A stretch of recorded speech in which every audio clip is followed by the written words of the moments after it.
பாரத தேசத்தில் ஏகலைவன் என்ற இளம் பழங்குடி சிறுவன் மாபெரும் வில்வித்தை வீரனாக வேண்டும் என்று கனவு கண்டான். புகழ்பெற்ற ஆசிரியரான துரோணாச்சாரியாரிடமிருந்து வில்வித்தையை கற்றுக்கொள்ள பேரவா கொண்டான். ஆனால் அவன் துரோணரின் மாணவனாக இருக்க வேண்டும் என்று கேட்டபோது அவரது தாழ்ந்த குலப்பிறப்பு காரணமாக நிராகரிக்கப்பட்டான். மனந்தளராத ஏகலைவன் துரோணரின் சிலையை செதுக்கி அதையே தனது குருவாக ஏற்று நாள்தோறும் அதன் முன் பயிற்சி செய்து வில்வித்தையில் தேர்ச்சி பெற்றான்.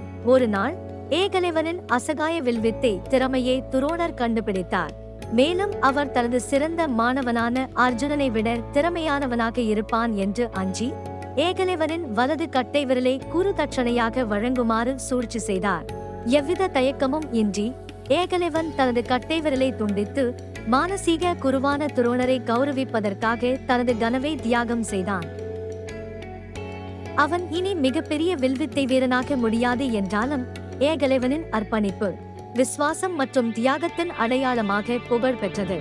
ஏகலைவனின் கதை உண்மையான மகத்துவம் நமது திறமைகளில் மட்டுமல்ல, நமது மன வலிமையிலும் உள்ளது என்பதை நினைவூட்டுகிறது.